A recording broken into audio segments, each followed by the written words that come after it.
the holy island of Lindisfarne and Bamburgh Castle. So yes, the holy island of Lindisfarne is the birthplace of Celtic Christianity and the first place in Europe that the Vikings raided in AD 790. Bamburgh Castle is one of the most picturesque and historic castles in the UK, and you're going to see some absolutely stunning scenery today and hopefully quite a bit of wildlife. It's peak season for seeing all the seals as well, so hopefully when we get onto Holy Island we'll be able to get up close up personal. So yes, if you haven't been on a Lundgren tour before, I am Rob. You can call me Ragnar Lundgren, the Viking, today. And yes, I'm biased towards this trip for a few reasons. A, it's kind of the reason we set up this business. My great granddad is from the Isle of Gotland off the east coast of Sweden, and he moved to Northumberland to become a fisherman. It ties in with the Vikings raiding Northumbria, and that's why the business is called Lundgren Tours. It has absolutely nothing to do with the fact that it sounded cooler than Rob's Tours. So yeah, thank you all for coming on my favourite trip today. I hope you enjoy it as much as I do. Holy Island's just a place like no other, in my opinion. Very, not to sound too corny, but very spiritual place. Very relaxing and absolutely stunning scenery. So I hope you all enjoy it. We'll arrive on the island at roughly kind of 10 AM, where I will give you a Viking tour of the island, telling you some history, showing you some of the best parts, and where you will be tested to become Viking warriors of Lindisfarne once you conquer St. Cuthbert's. Then you'll celebrate your new Viking ship by drinking free tasters of mead brewed on the island and other bits of tipple and food as well. You'll have some free time to explore the island, walk over to the castle, have some food, enjoy the scenery, and then we'll be taking you this afternoon over to Bamburgh Castle, where we will have entry into the castle grounds for you to explore the replica of the archaeological site, replica of an Anglo-Saxon village, the archaeological dig, the Armstrong and Aviation Museum, where you will be crowned either King or Queen of the North, and of course amazing views. And then everyone either usually finishes by going on to Bamburgh Beach, one of our most stunning beaches in the northeast, or by going to the pub, up to you. That is what we are doing today. So, I always set the challenge. We're now free from COVID restrictions, so you have no excuse for not talking to each other. The challenge is to talk to at least 3 people that you've never spoken to before. It doesn't matter if they're not on the trip, it could be strangers, it could be dogs. I just want you to talk to people and dogs, because there's probably a lot of dogs. Joining me today is my fantastic assistant, Mirza. If you have any questions at all, please ask him, because he won't know anything and it'll be funny. This is his first time to the island too. And we have David from Weird Travel as well. If you've got any questions at all, let us know. If it's too hot, if it's too cold, if the music's too loud, too quiet, let us know. You can eat and drink on the coach. There are bags at the side and there is a working toilet on board as well. And there should be some USB charging points either at the bottom of the chairs in front of you or to the side where you can charge your phone. That being said, are you all excited to become Vikings of Lindisfarne? Yeah. Thank you to those 2 people. You're the best. You guys can become Vikings first. The others might perish and die. Anyway, that being said, let's get the music playing to get you in the mood. Let me know if it's too loud, too quiet, and put your song requests in the WhatsApp chat. If you're not in the WhatsApp chat, get in the WhatsApp chat. And see you all soon.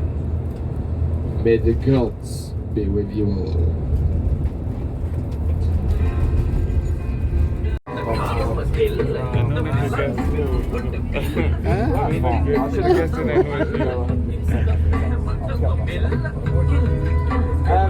I mean, yeah, but the last time we did the Lake District, there were people that were very, very keen which I can keep up, but only if I didn't go back and forth. So I just let them do it. You just adapt on the go.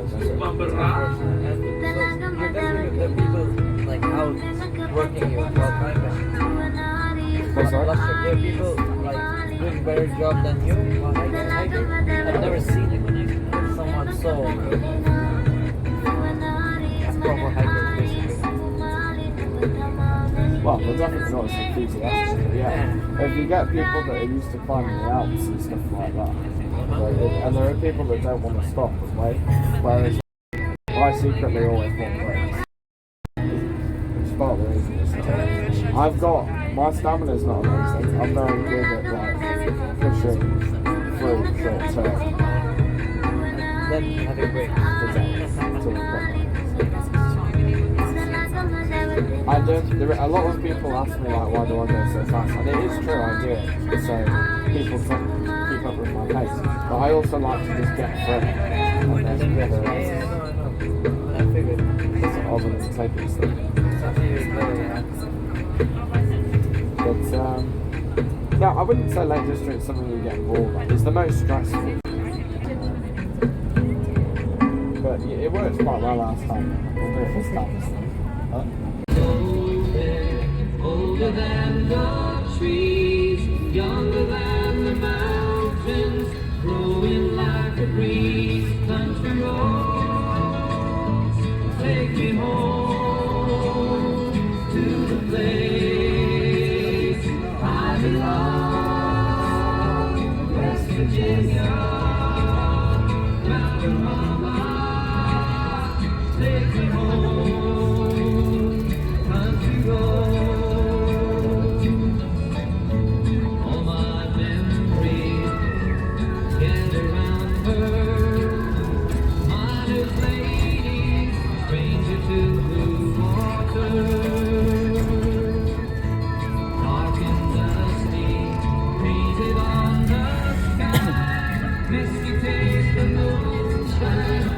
Drop in my eye, country roads, take me home to the place I belong.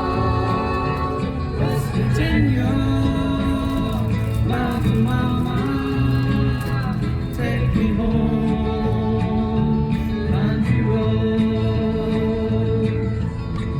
I hear her voice in the morning. Me. The radio reminds me of my home far away. Driving down the road, I get a feeling that I should have been home yesterday. Yesterday, country road, take me home to the place I belong. Virginia, Mountain Mama, take me home. Country roads, take me home to the place I belong.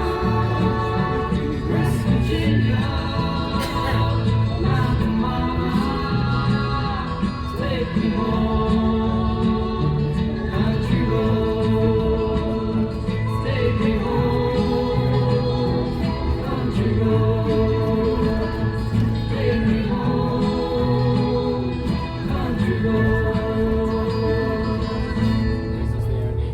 Two, 1, 0.5, 0. Behold, Bamburgh right in front of us.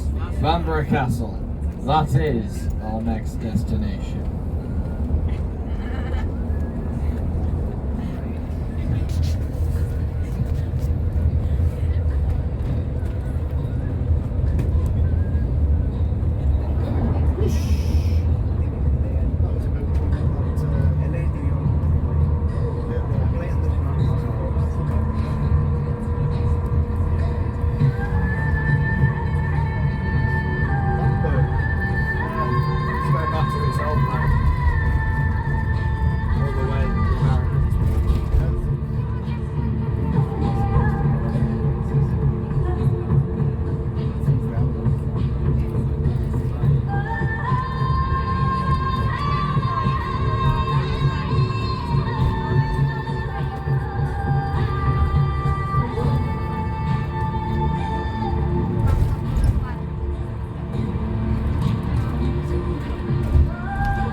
It's not as cold here, at least.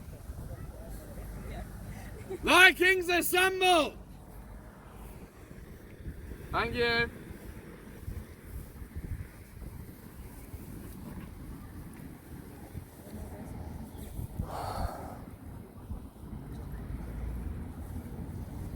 Beyond, we meet again.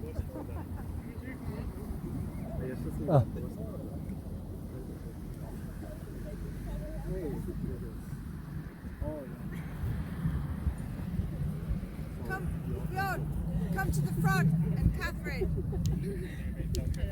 Our fellow Vikings, come to the front.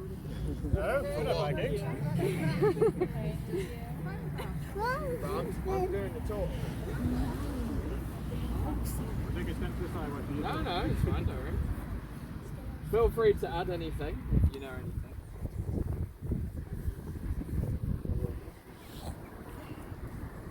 Okay, welcome everyone, one and all, to the great Bamburgh, Bamburgh Castle behind us. One of Northumbria's greatest strongholds, once the ancient capital of Northumbria. Now, my favourite era of the history here is, of course, the Viking history, which we're going to get into a bit with its hero, Uhtred the Bold of Bamburgh. But first, I'll give you a summary of the great castle's history. I'm going to condense it as much as we can. Now, I've already talked about how when the Romans left, they left Britannia then in chaos. We suddenly had new tribes forming from everywhere. We had the Angles, the Saxons coming in, the leftover Britons, the Celts in the north, which were split into loads of different factions. England was in chaos. It's the Germanic kings that all came over, the Angles generally, and contested for the land up here in Northumbria. Then the first Saxon king Ida founded the first wooden fortress here at Bamburgh Castle. That's almost 1,500 years ago. Later on, his descendants, as I mentioned earlier, St. Oswald, returned from the Isle of Iona, okay? He united the kingdoms of Northumbria together, split it into Bernicia, Denia, and united everyone in Northumbria with the help of St. Aidan of Celtic Christianity. It was a golden era.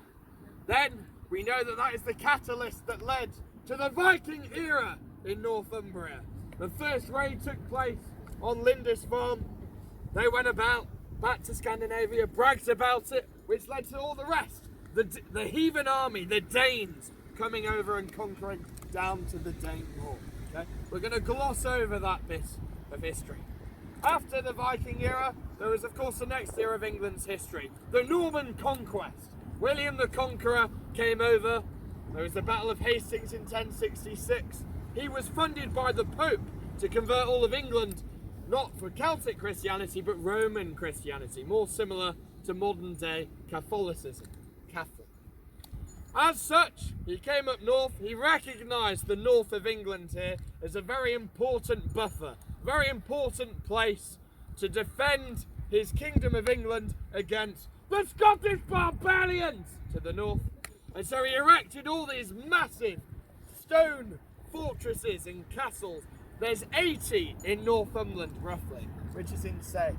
So that was Bamburgh's next era of history. It went from a wooden site to an actual stone castle. The keep there is actually the oldest part of the castle there, dating back to roughly 1164.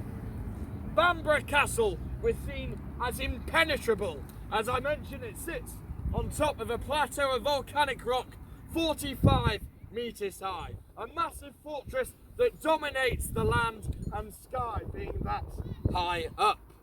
And no one actually managed to take it, the land here at Bamburgh. It has been destroyed in AD 993. The Vikings did actually manage to destroy it, but the Anglo-Saxon families pushed back. We'll get into that later again. But no one has managed to actually take Bamburgh Castle until the War of the Roses. Another great battle in English history. And for once, it wasn't between the English and the Scots to the north. It was everyone fighting over who would be King of England between the houses of Lancaster and York. House of Lancaster being the Red Rose, House of York being the White Rose, hence the War of the Roses. Very, very bloody battles that lasted for decades. 3 eras of it, that's where we get Richard III as well, betrayed his brothers, that sort of thing. Anyway, by this point, Bamburgh Castle was still impenetrable to attack by land, but suddenly, due to advances in technology and artillery, we had new weapons.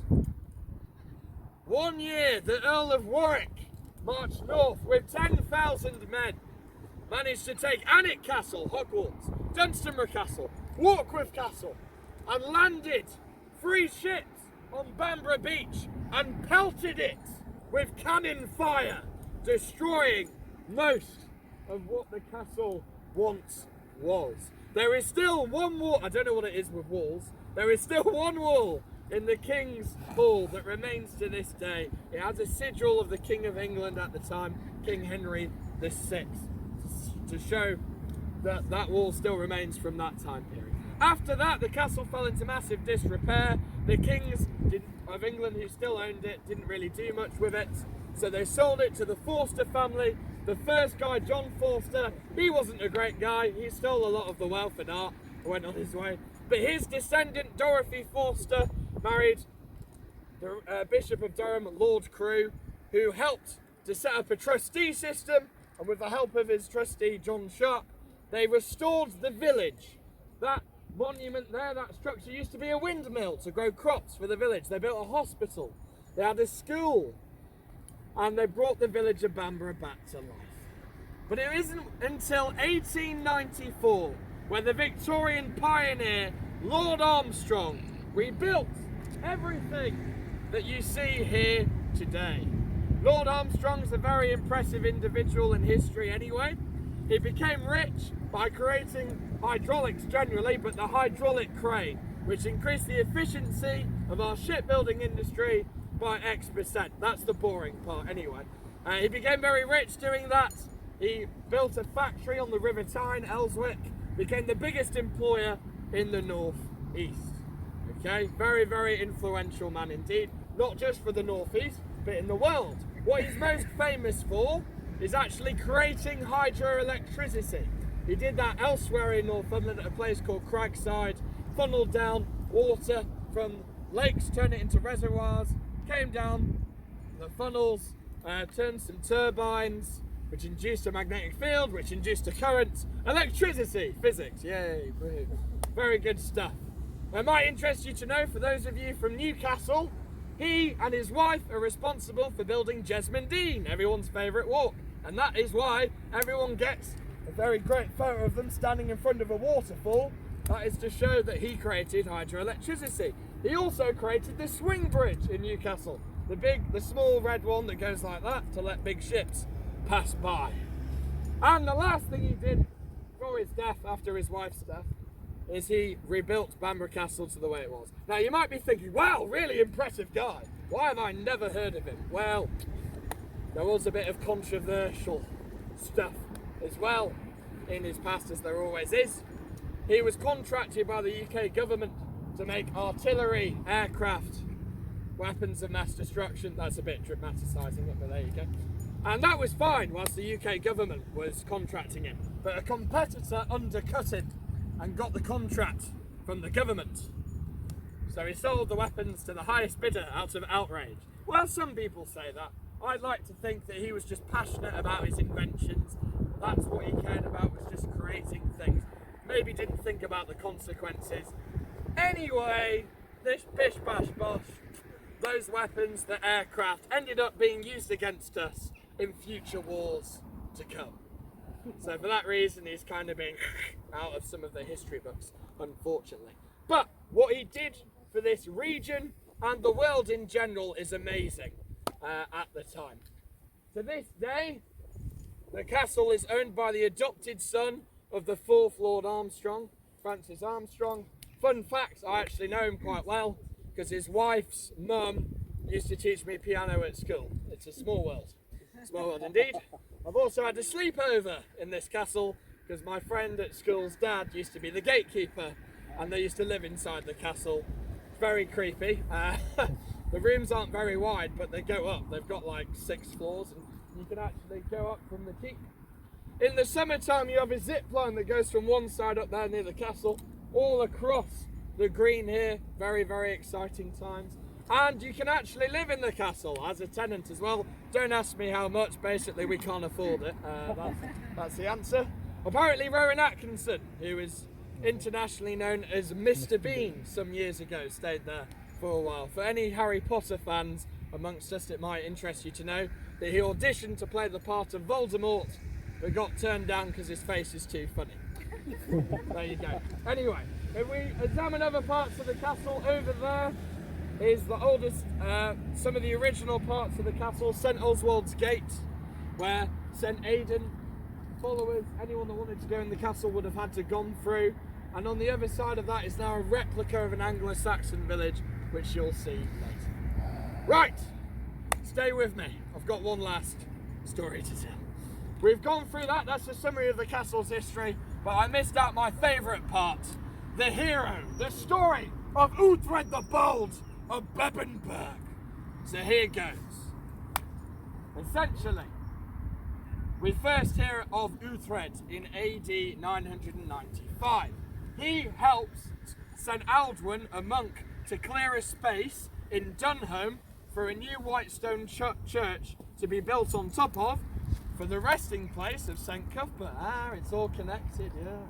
Doing such, he marries the monk's wife and gains a lot of land. Well done, Uhtred, you required a lot of land for you. Then, what happens after that? Well, then we actually get to the heroic stuff. So basically, in 1003, at the time his dad is the alderman of Bamburgh, but he's very old, okay? And the problem that arises here isn't actually due to the Vikings, it is of course the Scottish barbarians to the north. Basically, the Vikings are very much keeping Northumbria busy. They are attacking the King of England down south, and so the Scots take advantage of Northumbria's weakness. The newly elected King of Scotland, Malcolm II, decides to attack Durham, and actually probably, I don't know, with intent to steal St. Cuthbert's body. The King of England at the time was pretty useless. He's known as King Ethelred II, or his nickname's King Ethelred the Unready, because he was unready for anything. No, I've got to give credit to him. Basically, he tried to bribe off the Vikings from fighting, which never worked. They just came back and demanding more money and still fighting. But he survived for 40 years, which is pretty good for a king in those days, so all credit to him. And so essentially he was busy with Vikings, he didn't do anything. The alderman of Bamburgh, Uhtred's dad, was too old to do anything. He stood idly by and did nothing. The alderman of Jorvik, the other capital, ancient capital of Northumbria, stood idly by and did nothing. Probably because they were a Viking themselves. Jorvik was the Viking capital of England, so they probably wanted Durham to be destroyed, or weren't bothered anyway. So, who stepped up to the mantle? It was our hero Uhtred, who essentially assembled an army at Bamburgh, assembled an army at Jorvik, and came and pushed back the Scots to their country. As a result, the King of England named him Uhtred the Bold of Bamburgh. He consolidated his power by moving to Jorvik and marrying a Viking woman. So now he's friends with the King of England and the Vikings. Great stuff. Fantastic. Life's going really, really well.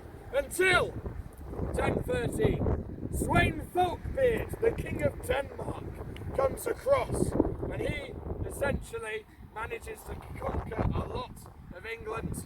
The cowardly king flees over to France and escapes. Uhtred does not know what to do. He's cornered in every direction. Fortunately, he doesn't have to make that decision because Sweyn Folkbeard dies 3 weeks later. Happy days. Uhtred then marries the king's daughter. So now he's got all the power. He's friends with Vikings. He's now married to the king's daughter as well. How much further can you go, Uhtred? And that is the point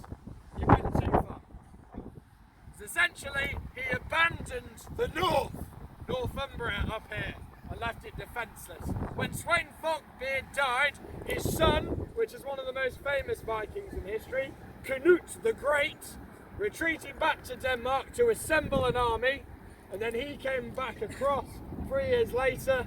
He killed the king at Londinium, now London, and all was lost. It was then all owned by Viking territory again.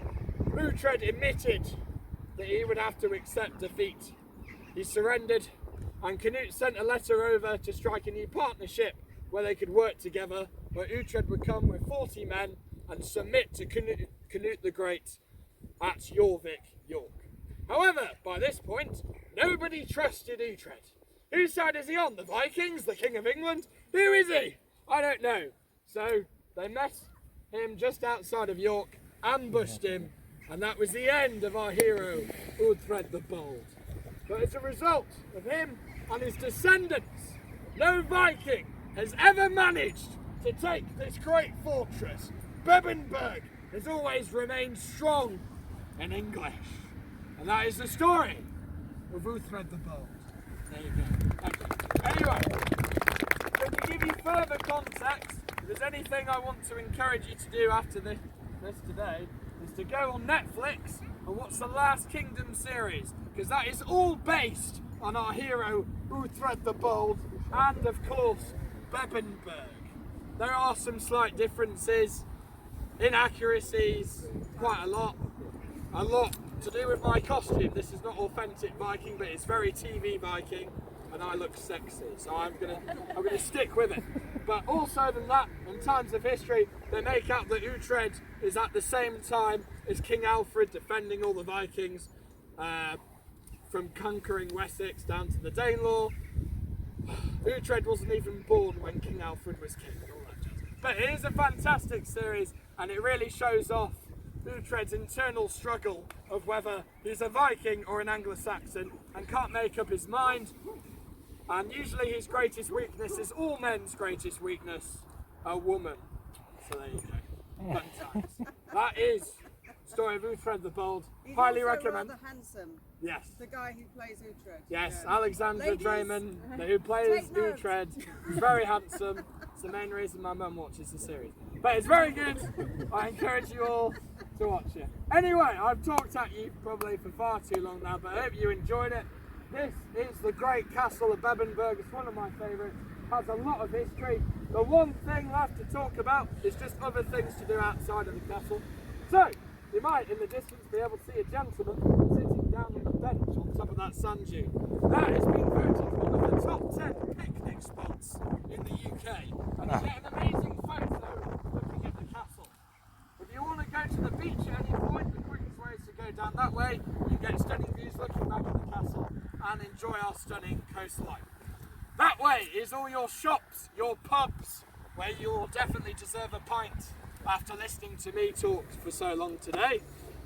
And finally, no matter what, be back at the coach, where it is now at 6 p.m. The castle we're about to enter will close at 5 p.m, just to let you know. We're going in. In terms of going in, we have access to the Armstrong and Aviation Museum, the archaeological dig, the replica of the Anglo-Saxon village. You can come join me where you'll be crowned King or Queen of the North. If you do want to go inside the staterooms, you will have to pay a bit extra. That is completely up to you. Before I lead you all up there and shut up for a while, it's time for a group photo. So if everyone could come here and face that.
Guys, if you follow me now, I've got one last story to tell, and then I'll leave you forever. And you'll be happy. Well, welcome once again to Northumberland's greatest wonder, Bamburgh.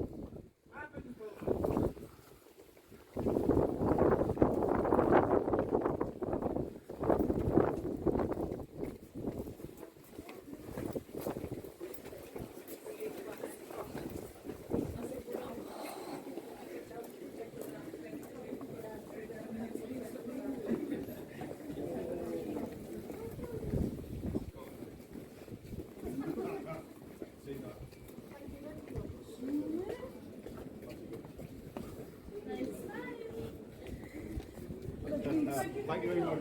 You'll make a fine shield maiden. May the gods be with you. You can now read the timeline of everything I've just told you.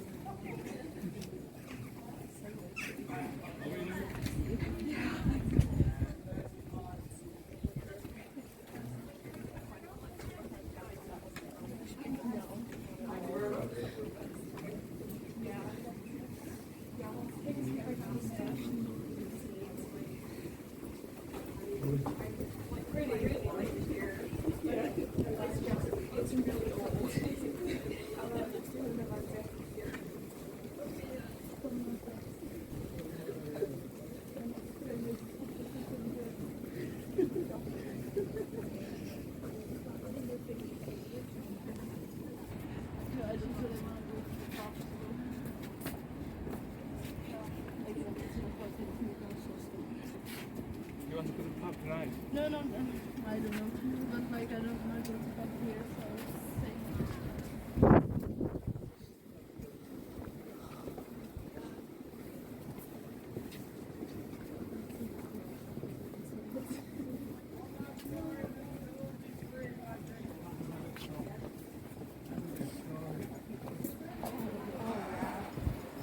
See the island that you've just talked about.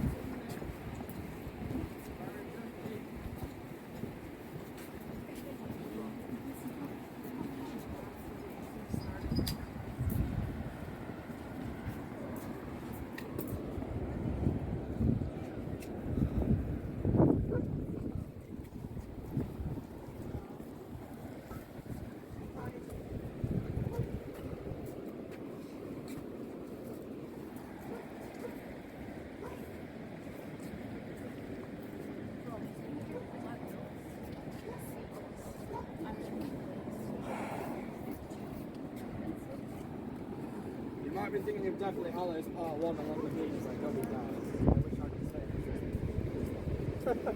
It could have been, though. What the latest Indiana Jones films? Just very recent. Harrison Ford. He's still playing Indiana Jones. Okay, everyone, it's the last story. It's actually nothing to do with Vikings. It's the islands that you see out to sea. They're known as the Farne Islands. It tends to be either 17 to 28 islands depending on the tides. The closest one, the Inner Farne, is where the wildlife sanctuary is. Lots of rare birds, roseate tail, puffins with brig, orange beaks that flap their wings like this. There's also lots of dolphins depending on the year around there as well. You can get boat trips from sea houses along. You can get a bus here, by the way, if anyone does want to come back. The island I'm going to talk about most is the one furthest out to sea, with the red and white lighthouse. That is known as Longstone Island. Basically, around 200 years ago, it had to be operated manually, so a family called Darlings actually lived on that island. In 1834, a big Voyager ship travelled from Southampton up to Dundee, Scotland, and basically it's all the captain's fault. He set off knowing that there was a problem with the boiler. He decided to go anyway. We got to about Holy Island when there was a storm going and the boiler completely broke, burst. The captain had to come up with a solution. So he had a good idea, to be fair to him. He thought, if I let the tide take me in here, between the land of Bamburgh and the Inner Farne, the closest island, The sea will be pretty gentle and we can wait there whilst we get rescued or another boat comes. Good idea, in theory, poor execution, because he thought that the inner farm, the closest island, is actually Longstone Island. So when sailing back here, he sailed along there and went straight into one of the big islands known as Big Hakar Rock. The Voyager ship carrying 60 passengers, 48 immediately sunk into the sea and died. 12 managed to scramble on top of Big Hakar Rock. 3 unfortunately died of the cold, a mother and 2 children, whilst the other 9 were left stranded in the freezing cold. At 4 a.m, Grace Darling woke up, observed this in her telescope, woke up her dad, William Darling, who's never mentioned in this story, and they go off in a Coble boat, which is just a big rowing boat in a storm, and rescued in 2 trips those 9 people, along with her father, who's never mentioned. And as such, she becomes the heroine, the hero of Bamburgh. Okay? I know, compared to a lot of things in history, it might not seem like a big deal, but she was the first woman internationally celebrated in the newspapers as a hero. She was sent £50 by Queen Victoria, which is probably worth a lot more these days. You know, she...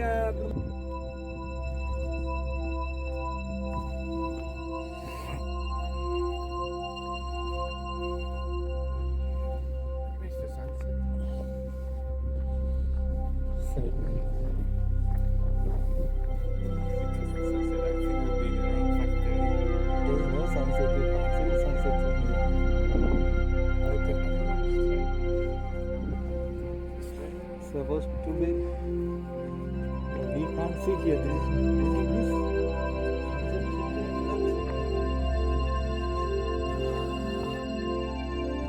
we can go inside. Here, or we can go up to here. Only up to here. You could go in like this way, inside the rooms and stuff. Ah, no. If you will go into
come this way.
Let's go this way.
ದೊಡ್ಡ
boat service?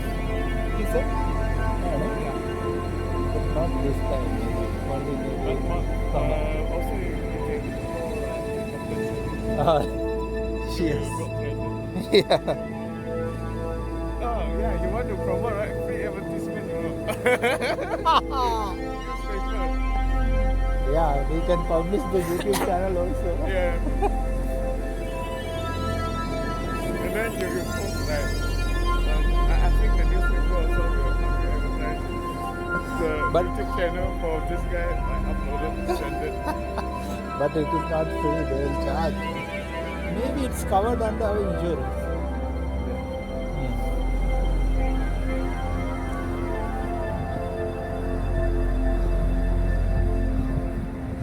It's difficult to walk. Either we have to go there or we go there.